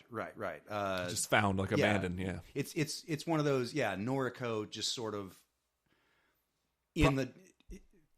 she promised the dying parents. Is what she alludes to. Yeah, like, exactly. they handed, or the mom handed me the baby, and was like, hey, take care. She said something like the mom was literally in flames when she handed me her kid. Yeah, something like that. Yeah. So something like that. But so it's this kind of whole parallel of like this guy starts to begin to build a life. And the one thing I can really relate to him on is he gets the feeling of this imposter syndrome of like, and this is going to be a little bit mental healthy and some of my own story, but I really related to him in the sense of like, why do I deserve this happiness? You know, I've been pretty candid about my alcoholism and my struggles with it. And now I'm very grateful to be on the other side of it. It's still a struggle. I still, it's a daily reproach, it's arrested daily by my actions. So, but I sometimes think of like, man, I caused so much damage that like you begin to feel unworthy of redemption. And at least for me, I did, of like, man, I caused a lot of damage. I'm very grateful. And even like, my eldest brother over here, it wasn't smooth sailing during that time. So I'm grateful for the fact that he forgave me, but I often struggled with like, I'm not worth it. And in fact, that actually kept me drinking for quite some time, was like, you're not worthy of redemption. All that fairy tale shit, that you are a piece of garbage and you know it, and your actions prove it otherwise. Yeah. And so I sometimes, just being really real here, suffer that same imposter syndrome of being like, I don't deserve this second bite at the apple. And so this guy, Koichi, very much so feels the same way. Yeah. And when Godzilla, spoiler alert, we're going to spoil the movie, you haven't seen it, put it on pause, come back. Shit was awesome, right? Really good movie, right? Yeah. So when Godzilla finally does attack again, and he believes that he is, Noriko is killed, he says this line, he's like, how dare I thought that I could dream again? Yeah. Like, how dare I? And it's a really powerful line, being like, damn. And, everyone gives him crap. All of his buddies that, he worked on a boat at one point. And I'm trying to not just give you the plot of the story. Right. But they're like, you should have married her. And he's like, I couldn't. I'm still fighting. He's still fighting an internal war because he, unfortunately, whether it's his ego or anything like that, can't let his trauma go. Yeah. And one of the overarching themes is like, it's your trauma. It's your shit. Whatever you've gone through is inconsequential to the person next to you, largely. It's how you deal with it. You know, if you walk around all day like, oh man, you got to forgive me, my mom died. At a certain point, it's like, yeah, she did. How are you going to deal with it? Right. It is your shit for you to let go. Like, yeah, your mom died. Like, you're 40. That happened when you were 11, dude. Right. Like, I understand it's traumatic, and I understand that, like, you know, I can empathize. I can empathize, and I understand that, like, yes, it has completely shaped your worldview. But at some point, are you going to let it define your worldview?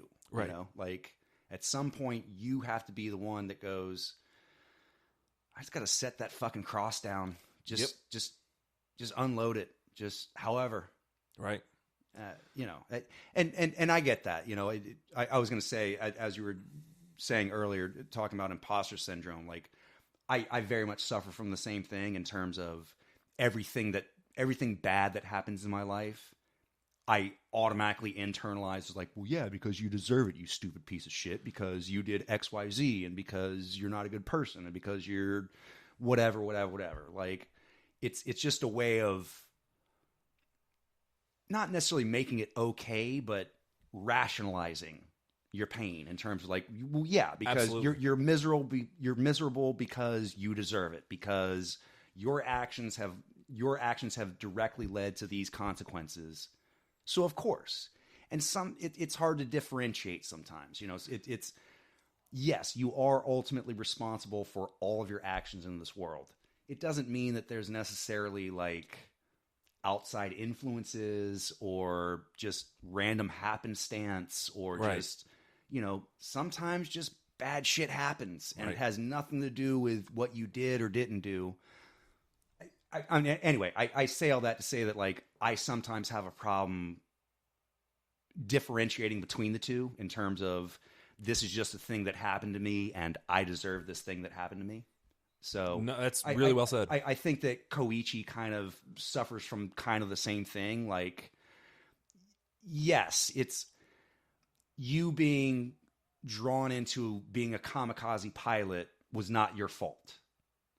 How you dealt with that, that's your fault. Right.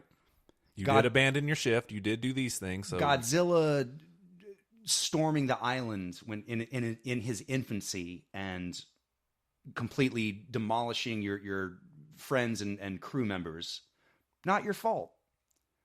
How you dealt with it, yeah, that's kind of your fault, you know? And so, and there's this reoccurring theme of trauma and dealing with it and then reinforcing the trauma and sort of like eventually just breaking the cycle of just like, how do I get out of this circular thinking of it's my fault and letting go of the ghosts of the past. They bring that up a lot of like, oh, I'm still fighting my own war. He can't sleep at night because he still sees the people on that island that he didn't shoot Godzilla for. And he's like, oh, they haunt me every night. And that's when he says like, how dare I thought that I could dream. He's like, you wouldn't let me, would you? He's like, and he kind of like he's not actually looking at the ghost, but he's looking at the photographs of the people. And he's like, kind of like nods like, yeah, you were right all along. Like, I don't deserve this. And what you were talking about earlier, and this is maybe a hot topic word or whatever, but it's not in the clinical sense. Well, maybe it is, but it's ego is really what it is, man. And a lot of people think that ego is all one side of the coin. Is just, if you're sitting there saying, I'm the shit, I'm awesome, I am the best thing that ever was, of course that's ego. The same thing on the other side of that coin is, I'm a piece of crap, I'm this, I'm that. Because guess what? It's all pointing back at you. I'm a piece of shit. I don't deserve this. It's all pointing right back at you. And it's the same thing, dude.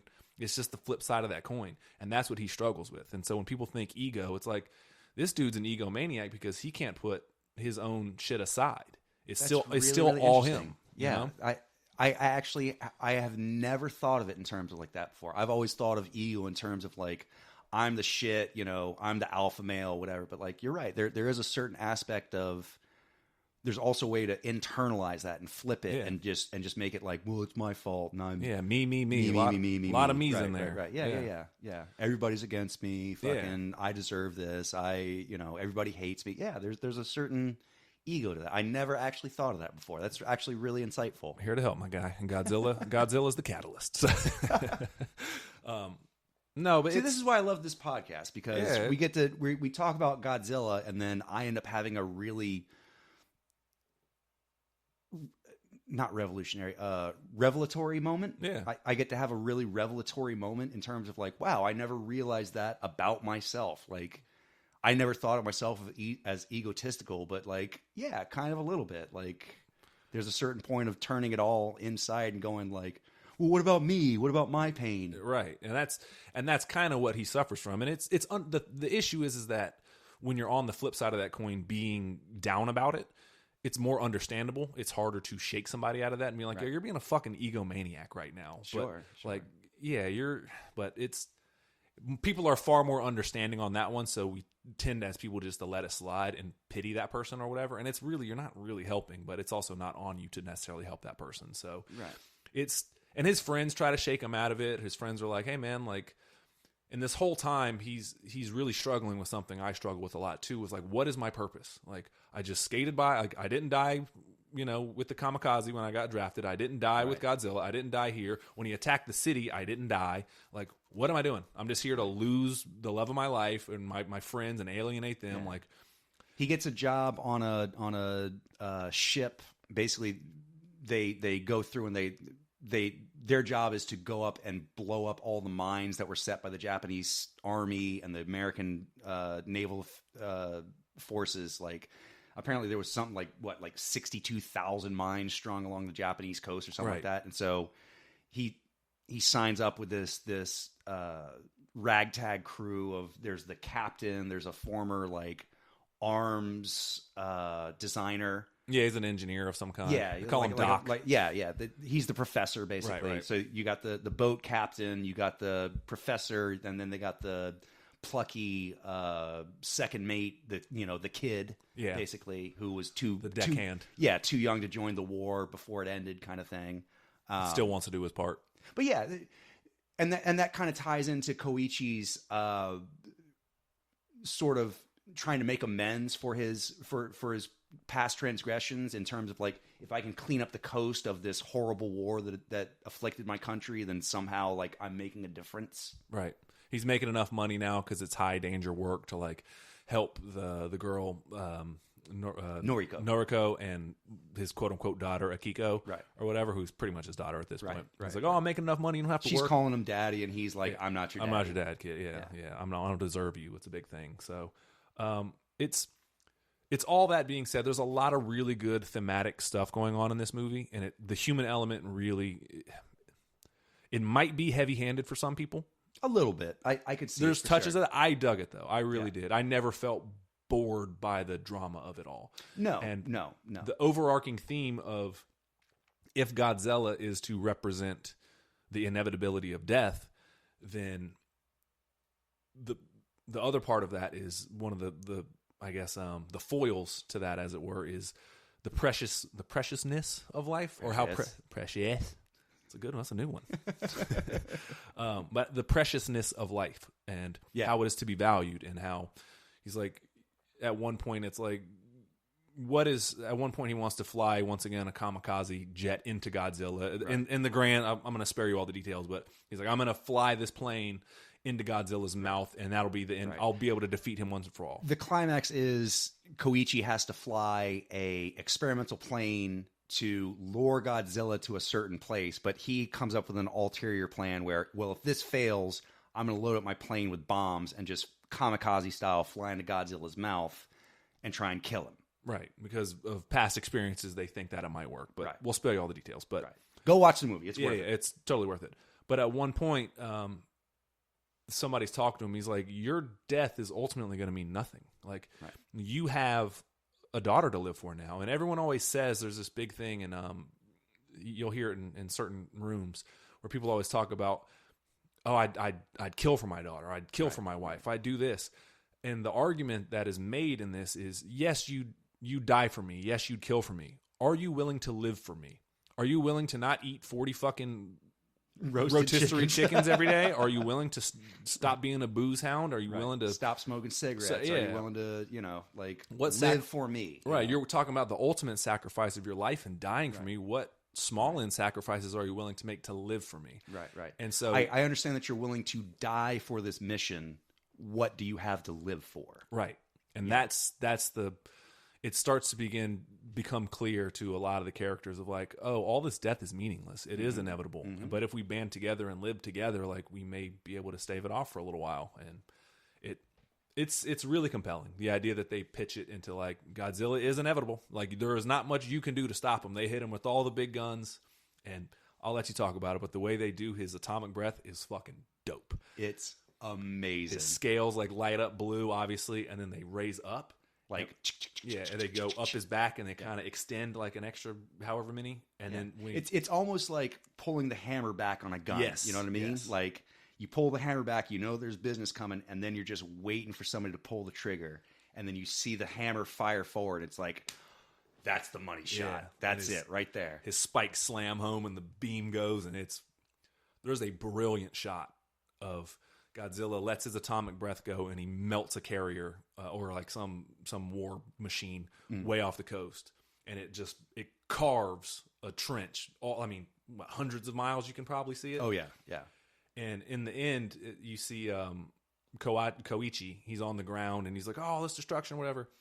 And it's probably like a solid minute and a half goes on, and from that point, like he starts to realize, like, "Oh, I think I just lost my wife and daughter." And he starts to cry and scream or whatever.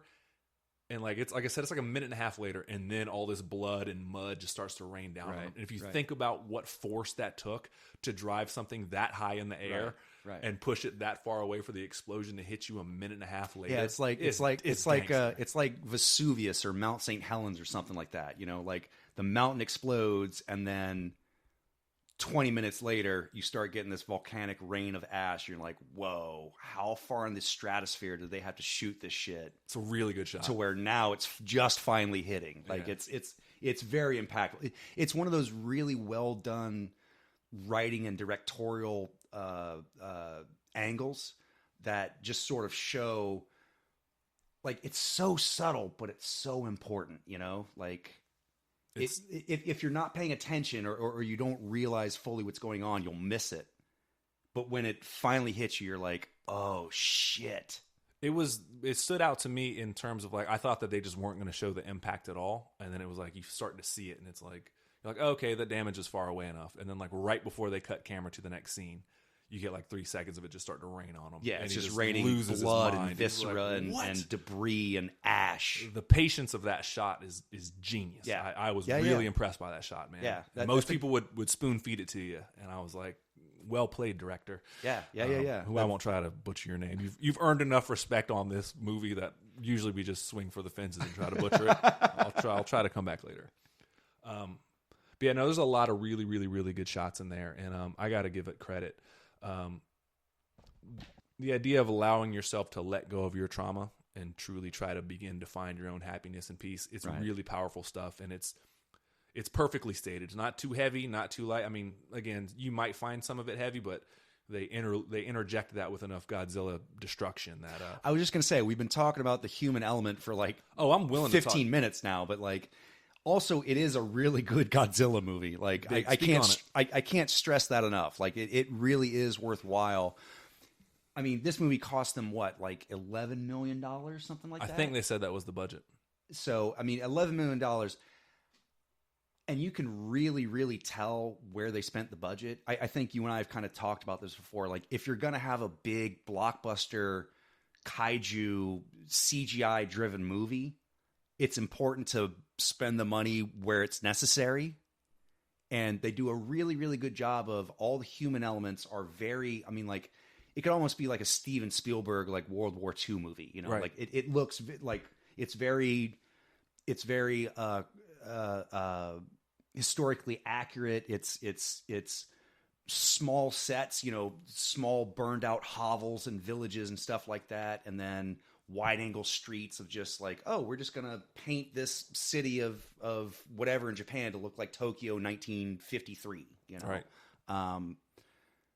So there is that, but then also like the shots of Godzilla, you know, especially shooting his nuclear breath. Yes, sir. And there are some elements of, you can tell that they used a lot of the CGI shots in repetition. Like, I would say a lot. You pay attention, you'll see them. But to their credit, it's only like Godzilla is walking between buildings or reactionary shots of like, oh my God, it's Godzilla coming from the right. Okay, it's the same shot, but Godzilla coming from the left. So, Right. But all in all, like, that doesn't really matter to me because all you're just showing is you're just setting up an establishing shot to sort of show where people are. So that's fine. Like, spend the money on Godzilla cranking up his spines and charging up his fire breath, or swinging his tail and taking down a whole building and it just crumbles on a whole crowd of people, or, you know, what have you, you know? No, you hit the nail on the head when you said that they spent the money in the right places. And there's a certain amount of it that, I mean, let's be real. At a certain point, old school Godzilla movies became pretty much Saturday morning cartoons. Oh, yeah. And I don't mean the actual Saturday morning Godzilla cartoon, but by a certain point... Just way more campy, Right. way more like... I hate to say family driven, but like more driven towards like kids. Absolutely. Absolutely. I think that's more than fair. But so I actually don't mind if there's a little wink to the camera of almost like, hey, this doesn't need to be $100 million movie. Like we've done Godzilla movies for the cheap forever. But whatever money they did spend, I can't emphasize this enough, and I'm so glad you brought it up. They spend it in the right places. Yeah. Like it doesn't take you out of it. You're like, oh, that just looks ugly. The shots where you're like, oh, this is the money shot of Godzilla, they bring it, man. Which is, I think, kind of why this one works more than, say, like the 2000 Godzilla, you know, where it was just... Matthew Broderick, Roland Emmerich vehicle. And Jean Reno, let's not forget. And an underrated performance of the week. No, not at all. Not on this one. No, not on this one? No. I don't usually get vetoed on these. I'll accept it. I'll yield this time, sir. There is that one line where Matthew Broderick says, like, oh, I always want to join the French Foreign Legion. He goes, c'est bon. I don't know what that is. It's yes, good. Oh, okay. Yeah, I don't know. That went over my head, but still. Anyway. I just love him. Yeah, But Jean... As much as I love Jean Reno in that movie, he does not make that movie. To you. Yeah. Anyways.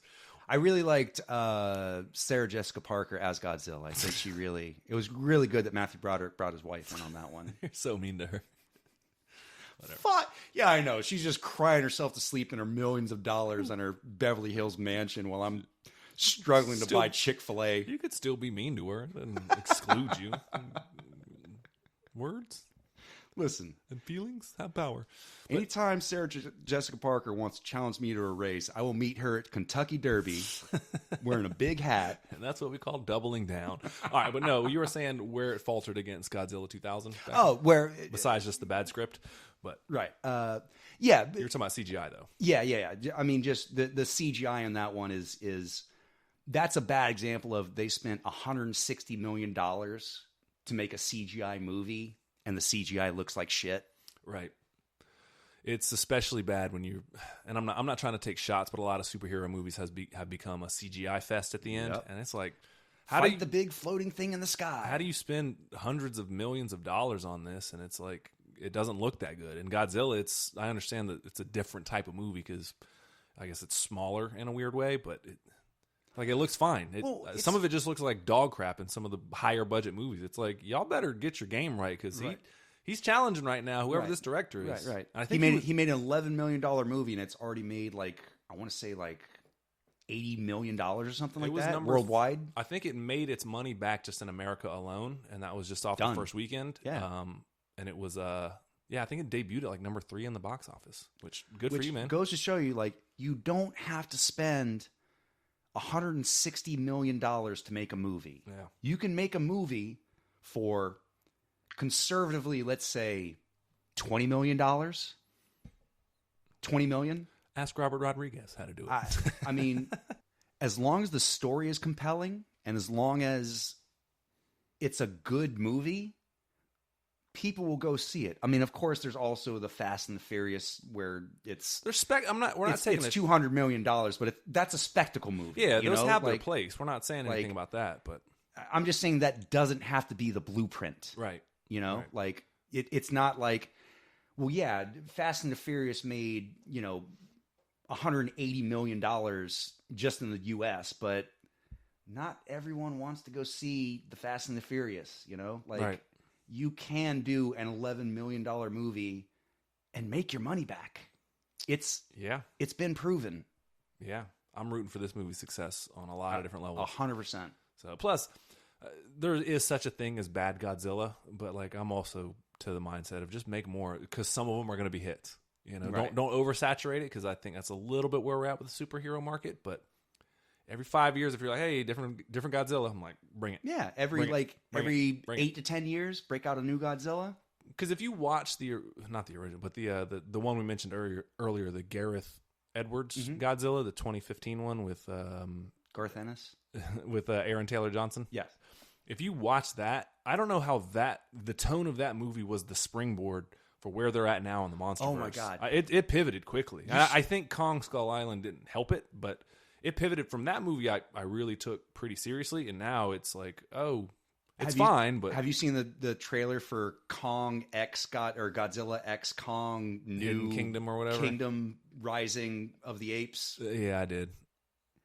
That last shot in the trailer where it's Kong and Godzilla running, like sprinting behind, like there's some sort of explosion happening in the background. I was like, when did Kong and Godzilla become the Avengers? When did this happen? Like, and that's sort of the problem of like, it doesn't have to all be CGI spectacle. It doesn't have like, you can't just attach Godzilla to a thing and then be like, it's a good Godzilla movie, right? Right. Like, right. There's a certain formula that works with Godzilla. And I think this one really, really adheres to it. Like, Godzilla -1 adheres to, like, Godzilla is a natural disaster. Here's how the normal population deal with it. And then we're also going to throw in a very specific storyline that has to deal with how do I deal with Godzilla personally? Right. You know, like, you and I were kind of talking about, like, everybody talks about, you know, they try to empathize and sympathize, like, hey, man, I've been there before. Like, this dude is very much like, no, you haven't. Right. Did you ever watch a giant sea lizard rise out of the ocean and then massacre your friends? No, you didn't. Doubtful. This is a very unique, traumatic experience. Yeah, yeah. And you can't really tell anybody because you're just going to be crazy anyways. Right. Like, Because then you're like, right. Oh, this giant lizard came out and started, like, sure he did. Sure he did. Right on, buddy. And why didn't you kamikaze again? Right. Because you're a coward? Okay. Yeah. Right. So, yeah, a lot of lack of empathy in that part of the culture, I'm sure. But I don't know. I dug it, man. I think you hit, the nail on the head talking about the blueprint. And it works, man. There's certain formulas. If this is the Godzilla formula that you need to follow to make a good Godzilla movie, keep at it. And again, I'm not shitting on the MonsterVerse movies. Those have their place, but they've certainly become closer to the Saturday morning cartoon style Godzilla that I mentioned earlier. Right. So right. they have their place. I'm all for Godzilla. He is the king of monsters. Before we get too repetitive, anything else you want to talk about that we haven't brought up, or you want to review it? Yeah, I'm going to give it 3 traumatic experiences. Well done. I don't know if those are to be celebrated or not, but for the sake of the movie, But it is what it is. I like it. I am going to give it Godzilla. He waited for me to go too. No, I'm going to give it Godzilla +1 because if I were to throw a party and Godzilla were to come, he's so affable that I'm going to be like, yeah, you can bring somebody else. It's the +1. It's just your invite. If I point to you, oh, who are you with? Oh, I'm with Godzilla. I'll be like, oh, you're more than welcome here. The restroom's That's a back definite here. +1. Yeah, as an actual +1. Here's my question for you. And here's the other thing. I don't usually explain the review process to y'all. No, so that means I really like this movie. Right, So, right. yeah, Godzilla +1. So here's my question to you. How many rotisserie chickens do you think Godzilla could eat in a week? 39, only because he's not a South Philadelphian and he couldn't make it to the 40. Well done, sir. So on that note, man, it's been a pleasure. This has been a really good episode. We dove deep into our personal feelings of trauma and brought it home in connection to a movie. We don't usually stick the landing like that, man. I mean, that's sort of the glory of this podcast is, I mean, yes, it is about 2 stupid idiots talking about stuff that they've watched, but also it's about a lot more than that, which is kind of what this Godzilla movie is about. Absolutely. And if you want to write down whatever thematic tones or overarching themes or whatever like that you found from this Godzilla +1 or -1? -1. Godzilla -1, it's +1 now. Write us in at whatchabeenwatchingpodcast@gmail.com. We'll talk Godzilla all day with you. Ain't no problems there. So I guess in the meantime and in between time, I'm signing out. MD3 signing out. and Marvelous Mike Dudley saying, go watch a movie. And talk about it with someone you love. Up from the depths, 40 stories high.